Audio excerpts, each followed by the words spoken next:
How's it going, guys? Akira here, and I want to wish you guys a happy New Year's.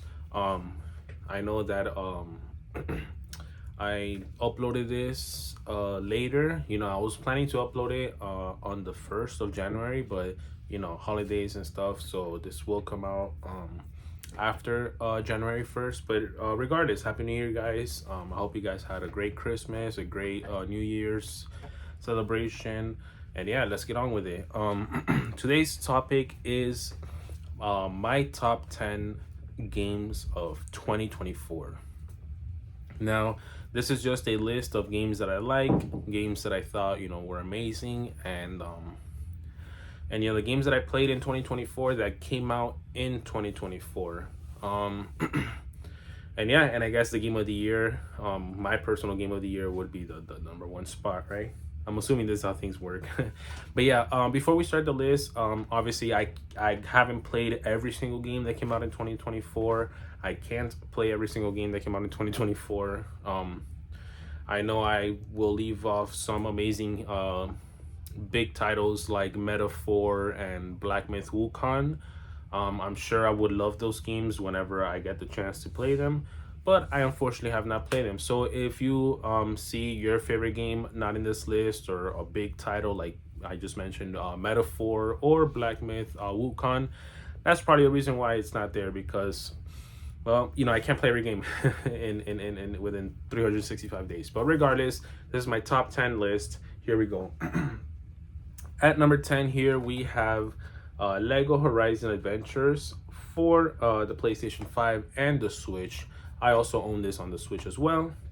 But yeah, one thing I want to say about that game is that it's a very fun co-op game. Now, correct me if I'm wrong, but I believe this game takes around 10 to 16 hours to complete, maybe less from what I heard. Um, I have not yet finished it, but so far it's I'm having so much fun. It's nothing crazy. It's just a spin-off game of the Horizon franchises. And Lego games are always fun. They're very simple. You want to sit back and relax and just unwind from a stressful day. Play some of the Lego games. Some of my favorite games was, I remember, Lego Jurassic World. That was super fun. So yeah, this falls right in the ballpark of just a fun, relaxing game. And yeah, it made made the list from how much I enjoyed playing it. At number 9 here, we have um Final Fantasy 1 through 6 collection.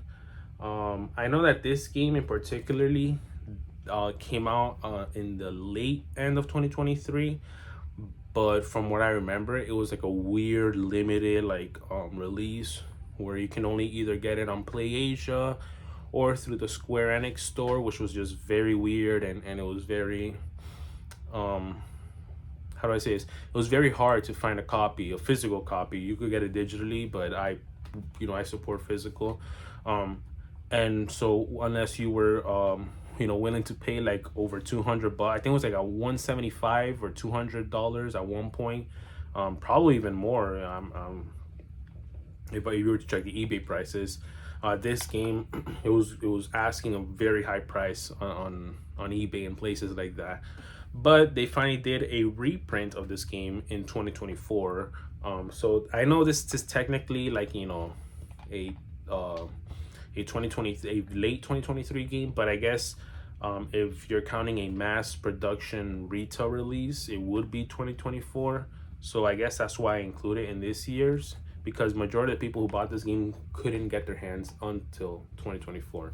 But yeah, this is basically a pixel remaster of Final Fantasy 1 through 6, a compilation or collection. Um, a How do I say this? Yes. So the graphics in this game, they've been how do I say, it's like not reanimated, but you get what I'm trying to say, right? Like they've been redone in like a very like HD 2D style, like but you can also from where I believe you can switch back, with the font of the game and stuff like that, and it's very cool.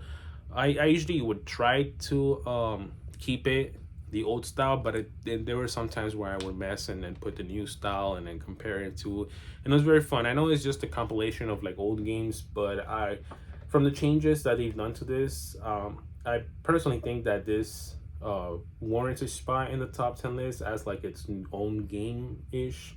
I know also they did the soundtrack. Oh my god, the soundtrack. They like rearranged it. It does not sound like, obviously the soundtrack is amazing from how it sounded, back in the 16-bit and 8-bit era. But the soundtrack now, you can hear the full orchestra. You hear Dancing Mad, Kefka's theme beautifully. You hear some of the Final Fantasy, the iconic themes from the other games. The first game particularly, or Final Fantasy 4, is known with amazing soundtrack, and it's just an overall love letter to old school Final Fantasy fans. So yeah, I guess if you can excuse this like weird condition about how this game was not available to the masses until this year, I guess you could include it as a 2024 game. If you guys disagree with me in the comments, I obviously understand why you wouldn't include it as a 2024 game. All right, number 8, we have Lollipop Chainsaw Repop. So this is basically a remaster slash remake of Lollipop Chainsaw for the Xbox 360 and PS3. And what the Repop version does, I believe, is that it changes the style from what I remember. I have to recall from the 360 game, the differences and stuff. But I will say people have said that it is censored. Stuff like some jiggle physics or anything of the sort have been censored. For some reason, I can't tell. Like, I've seen the side by sides on YouTube, and it's like, I don't know, maybe I'm just blind. I mean, it's probably why I use glasses, but I generally can't tell. I'm like, it's probably like a super minute detail regardless. But other than that, I have yet to finish this version. I know from what I remember back in the 360 day, I finished the original one, but presuming it's the same game all the way through, I know I'm having a blast with this one. But yeah, I highly recommend it. I know this game also came out on Switch and on Xbox, so regardless, I highly recommend this game. It's just silliness, slash with zombies and stuff, like a hack and slash, basically, like that. If you ever play those games, Dynasty Warrior comes to mind, or Hyrule Warriors. But yeah, at number 7 we have Euphoria: The Saga 2. I believe the Japanese name for this game is Hebereke, which is an old school Famicom or NES game back in the Nintendo Entertainment System era. But yeah, this is basically a sequel slash remake. It's like the same game, but it does different things. And it's a nice side-scroller Metroidvania style game. And just like Lego Horizon, I think this is another game to just sit back, relax, and unwind after a stressful day. It's very fun. It's a pretty short game, actually, and it's very adorable. I like the characters. I love the art style. It reminds me of like a Yoshi story type thing from like back in the Nintendo 64. But yeah, this game is also available on the Switch, on Steam. I'm not sure on Xbox, to be honest. You'll have to check if you're an Xbox player. But regardless, this game is very fun. I highly recommend it if you like it on Switch or on PlayStation or Steam. It's just a fun, nice time to like relax and just chill and play this game. But yeah. At number 6, we have Marvel vs. Capcom Fighting Collection Arcade Classics. Now this game, oh my god, I was so hyped for this game when they announced the collection back, I believe it was in the summer. I know they announced it in a Nintendo Direct, and then I know Wario64 put a bunch of tweets, saying it's also, don't worry guys, it's also coming on like PlayStation and Steam and all the other stuff. But yeah, this is a game. I know it has an Xbox version that is coming out later. I don't know the reasons why it's taking so long to come out on Xbox, but I guess there is a reason that's worthwhile for that. But yeah, it has X-Men, it has the Punisher, it has Marvel superheroes, it has X-Men versus Street Fighter, Marvel vs. Capcom 1, 2, and Marvel superheroes versus Street Fighter.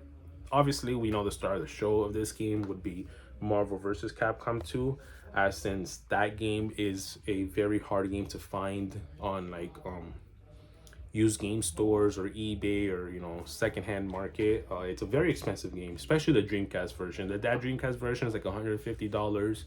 I know since this game has come out, the PS2 and OG Xbox game have come down in price to around $90 before they were sitting in also in the 150 range. But yeah, regardless that, I know that most people play it to get a physical copy of Marvel vs. Capcom 2, and I don't blame you. To be honest, I think the only the only games I've touched in this compilation so far are Marvel vs. Capcom 1 and 2, because those are just the ones that you just want to play, and it's just nice to have a physical version of Marvel vs. Capcom 2. Regardless if it's in the compilation or not, it's just nice. And yeah, hopefully these stay around for a long time, so that Marvel vs. Capcom 2, like, can you imagine like 10 years in the future when we're like on PS6 or PS7, and then this becomes rare, so then this also goes up to like $150 on eBay? That'd be pretty ironic, to be honest. But yeah, number 6 spot, I highly recommend it. It's also on Switch, like I said, and on Steam if you prefer to play on those platforms. Have a blast, enjoy some arcade classics. Now we have hit the top 5. Yeah, number 5 here we have Stellar Blade. Oh man, what can I tell you, bro? I think this is one of those games where I think it kind of got, how do I say this? It kind of got robbed, in sense. Obviously, I know people, they may not be happy that their favorite game won Game Awards or the Game of the Year for this publication or this website or this, um, journal, whatever you want to call it, review website. But one thing I will say is that Stellar Blade, as it's such an amazing game, I legit believe it got robbed in terms of it at least not even being nominated. Like it's like the game industry forgot about this game. And it's unfortunate because this is a very good game. The soundtrack is amazing, the action is amazing, the game looks beautiful. Excuse me. There's still content going on. I know they had the Nier Automata crossover, which I still need to check out. But regardless, this game is one of those games where I think it should have been up there in the conversation as the best game of the year, along with Metaphor, Black Myth, Wukong, FF7 Rebirth, stuff like that. Metaphor. But unfortunately, it just got forgotten into the wind. I highly suggest, if there's one game out of this lot that I've just mentioned so far that you should recommend no matter what, I think it's this game. I know this game I believe is coming on PC. Correct me if I'm wrong, but there's rumors out there. I don't know if it's confirmed, but if you don't, if you prefer getting it on Steam, get it on Steam. If you have a PS5, please get Stellar Blade. This is such an amazing game. It's reviewed very well. It definitely deserves to be in the top tiers, the heavy hitters of games of 2024, and not only of 2024, of this generation, and then probably of all time. It's a very good game. Regardless, awesome game. But yeah, number 4, we have Sonic X Shadow Generations.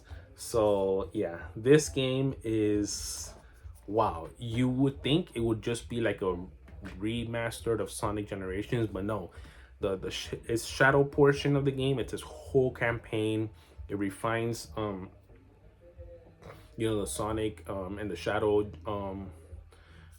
Sonic franchise. I don't know why I said Shadow franchise, but it just refines the Sonic franchise. This is how you do a remaster slash remake, however you would like to call those games. Fresh new take. You add in a whole campaign, and on top of that, the Sonic Generation portion of the game plays even better, runs beautifully. I know that a lot of people they weren't too happy with some of the line changes that they had in the game. Understandably so. I know people like to keep it, to the original. Sometimes they kind of censored even like small little things like Knuckles calling classic Sonic chubby. For some reason they took it out. I don't know, just comedic scene. I don't know why they would take it out, but regardless of all that stuff, it is a very good game. I highly recommend it. If just for the Shadow portion alone, like if you're like, oh, I've already played Sonic Generations, get it and then just play the Shadow Generations. Just even of that, I highly think this game is worth it. The soundtrack is amazing. Obviously, Sonic soundtrack is amazing, and it's also available on Xbox and Steam. If you prefer those games, it's also available on Nintendo Switch. But I personally would stay away from the Switch version, as it is only 30 frames per second. Meanwhile, the PlayStation, Xbox, and Steam version go on 60 frames per second. I've said this before. I'm not of a graphic person. He's only someone who still plays his PS2 and his original Xbox like almost every day. I don't care about graphics, but I do care about frame rate. For me, frame rate is very huge. So I prefer a game being 60 frames per second, 1080p, than 30 frames per second, 4K. I would, I just prefer frames per second over graphics. But regardless, I recommend this game. If the Switch version is the only thing you have, still get it regardless. It's just if you have the option, so you can get the full smooth 60 frames per second. But yeah, other than that, I know that this is the year of, or it was the year of Shadow. Excuse me, last year. Since the whole Sonic movie and the whole everything Shadow related coming out, it's pretty cool. All right, up to my top three. Wow, what could they be? Here we go. Number three, a game that I've been waiting since PS2 and Wii days. The sequel to Budokai Tenkaichi 3. We have Sparking Zero. Awesome game, dude. The biggest Dragon Ball game of all time, I would say. In terms of hype, in terms of content. I don't know. Xenoverse 2 might have more content in this game. I haven't kept up with all the updates of that game. In terms of just everything, presentation, everything in this game is so hyped. Unfortunately, the only thing that I would say keeps this from being any higher for me is that some of the gaming mechanics were kind of wonky at first. I know that they fixed some characters and some mechanics and stuff like that, some online stuff. But regardless, this is a love letter to any Dragon Ball fan, whether you grew up with Z back in the 90s with Toonami, or you watched it in Japanese, you read the manga, you started with Super, and then regardless, or the original Dragon Ball, the Japanese version. I know I watched it in Spanish the first time I ever watched Dragon Ball. But yeah, regardless whether fan you are, this is a game for you. They pretty much every character ever, like in this game. I guess besides the OG Dragon Ball characters that were in Budokai Tenkaichi 3 that I think should have been in here, and a few other exceptions like Pikkon and and some of the Shadow Dragons and from GT and stuff. But regardless, I think this game has a near perfect roster, and I know they're doing DLC stuff with Dragon Ball Daima characters. Hopefully they bring Pikkon or Paikuhan. If you watch it in other languages, they bring those type of characters back. Piccolo Daimao from the original Dragon Ball. But yeah, regardless, this is number three. I've had a lot of fun with this game. This is the game that I put the most hours on in 2024. I think in my recap, I believe this was number one. I think so. Yes, this is number one. Fortnite was number two. But yeah, this is number one. But yeah, regardless of that, the what if stories, oh my god, they're amazing. The campaign, I could just go on and on and on, but to not bore you guys, this is my number three spot. Yeah, this is also on Steam and on Xbox. So if you're interested in those platforms, if those are your preferred platforms, highly recommend it to get it. All right, we got top two. Yeah, number two. Here we go. We have Super Monkey Ball Banana Rumble. Dude, this game, wow. So Super Monkey Ball, as you guys know, right, originally started on the arcade, then went on to GameCube, and it mostly stuck throughout on Nintendo consoles. There were a few entries here on like PS2 and OG Xbox and PSP, and like the Vita, but it was mostly Nintendo stuff.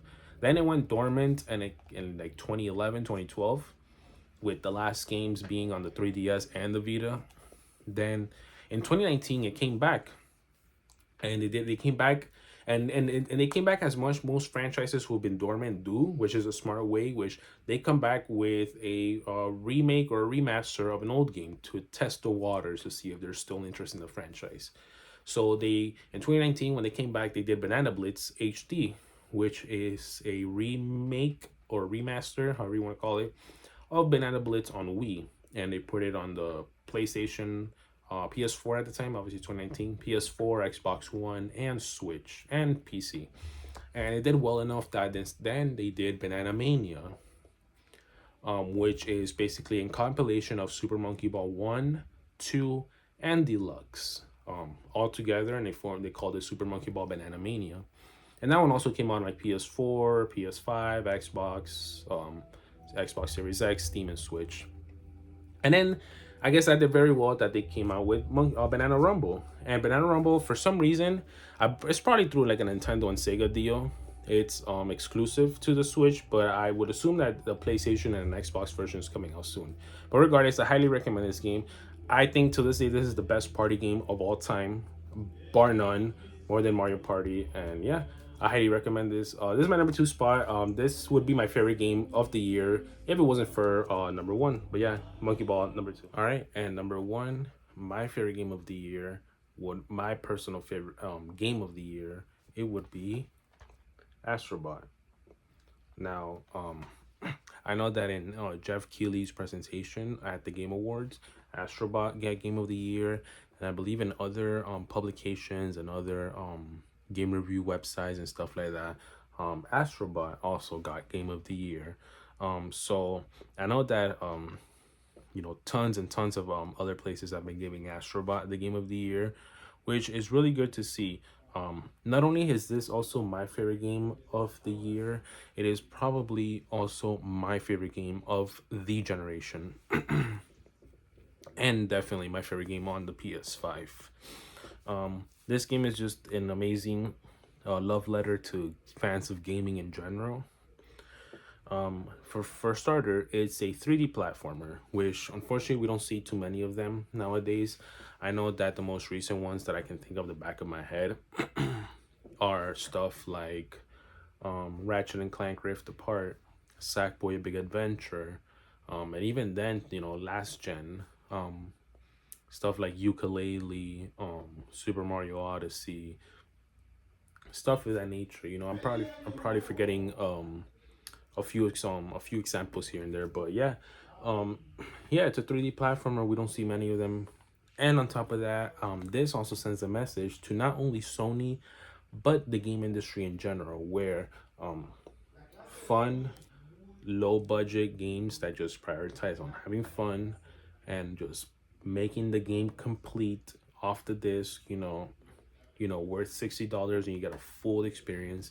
The model that was, the industry standard back, you know, in the old days, up until maybe like the PS3 360 era. It sends a message that people are still yearning for that type of model. We're sick and tired. I'm sick of tired of games. You pay $60 for a game, only like half the game is on the disc, and the rest of the half is on updates and DLCs and patches and microtransactions and blah blah blah. I'm sick and tired of that model. I hate it. I know a lot of people hate it. We spoke with our wallets. We spoke with our reviews and our show and appreciation, the love of this amazing game, and this game was rewarded for it. And hopefully, with this, it sends Sony also the other message, which is to invest in your older franchises that you've forgotten. I know that, God of War and Spider-Man and Horizon and Last of Us, I know they bring you money and you guys want to milk those cow udders like crazy and just release like 10 God of War games in like the span of like 5 years, and 10 Horizon games in the span of 5 years, and like remake Last of Us like 600 times. I know Sony wants to do that, but we're getting sick and tired of it. I'm sick and tired of seeing Last of Us in my sleep, bro. I'm sick and tired of seeing Horizon Zero Dawn, Horizon Call of the Mountain, Horizon Forbidden West, Horizon, toothpaste and condoms. I'm sick of seeing Horizon everywhere. But, bring stuff back like Sly Cooper, Jack and Daxter, Ape Escape, Loco Roco, Killzone, Infamous, Little Big Planet. You got your Gravity Rush. You got your old franchises that hopefully this sends a message to Sony to bring those back, because we love to see those. That's one thing that we were hyped for, seeing the references. Oh my God, the people get this reference from Loco Roco or Patapon or Gravity Rush or Doko Demo Isio. Nobody knows what Doko Demo Isio is. Toro, the little Sony white, the white cat. Sackboy from Little Big Planet, Sly Cooper, Ape Escape, Sweet Tooth from Twisted Metal, all those old IPs, we want them back. And hopefully this sends Sony a message Um, I'm glad this got Game of the Year and tons of other places. I know it's the most deserving game in my opinion, and I know you can say is, oh, how can you say this if you haven't played Wukong and Metaphor and FF7 Rebirth? Um, as much as I know I probably love those games when I eventually play them, it's just this game is just something special. It's just an amazing game. 3D platformers are still one of my favorite genres to play. That's why I love Super Mario Galaxy is still like in my top three favorite game of all time. And among other things, I generally think that if there's one game in this whole list and in the entire year that I highly recommend you checking out, it is Astrobot. I will guarantee you will smile from beginning to end of the game, and it's just a fun platformer game. I know haters are gonna say, "Oh, it's a kids game. It's an ad for other PlayStation mascots." First of all, it also has stuff for other games, third party stuff. You see like Street Fighter and Resident Evil and Persona and just other things that are not Sony. So it's not like a Sony only ad. And two, if this is an ad, then I'm afraid to think what Super Smash Brothers is, man. And on top of that, and then the third thing, they specifically don't mention characters and games by name in this game. Meanwhile, in something like Smash, they do. Not hating on Smash, I love Smash. I'm, ex, competitive Smash player. But in this game, for example, when you see Snake, the little snake bot, and you rescue him, the thing it literally just says legendary mercenary, and the description says something along the lines of like was probably a bad a naughty child or something along the lines. Like it tells you, oh, legendary mercenary, or this and that, like little hints on what the character is. It doesn't flat out tell you this is Kratos from God of War, this is Joker from Persona 5, this is Sackboy from Little Big Planet. It doesn't tell you that, and it doesn't be like, here's click a link to buy now. No, it doesn't do that. Meanwhile, Smash just straight up tells you this is Marth from Fire Emblem, this is Pit from Kid Icarus, this is um Simon from Castlevania, this is Ganondorf from Zelda. Like it tells you all those stuff. Um, but obviously I'm not hating. I'm just explaining why I think it's a dumb argument saying that this is an ad, but then excuse something like Super Smash Brothers. Just saying. But regardless, I mean, I love Smash Brothers. I love Nintendo. I love Zelda and Fire Emblem and Kid Icarus and Mario, Kirby. I love all those games. Um, but yeah, I think this is my favorite game of the year. Probably my favorite game of the generation. Um, at least so far, and my favorite PS5 game so far. But yeah, I highly recommend you guys getting this game. I know I've been ramming on about Astrobot, how much I love it. Um, and I just like it. The level design, the controls, it controls beautifully. Um, the graphics are beautiful. It controls very smooth. Um, the soundtrack is amazing. And just everything. I love how this game can literally tell you a nice, um, basic story without any dialogue, which is actually crazy. Somebody told me, like, dude, there's not a single dialogue, and like the little basic story. And I was like, wow, that is true. It's kind of like a Mario game. But yeah, regardless, yeah, favorite game. I really, really recommend you. I guarantee you'll love this game. Whether you love PlayStation or hate PlayStation, you're in the middle, or you have a PS5 and you only use your PlayStation for like Call of Duty and FIFA. Regardless, I highly recommend you get this game. I guarantee you'll love it. And if you don't love it, hit me up in the DMs and I will personally give you $50. Thank you guys. Peace out.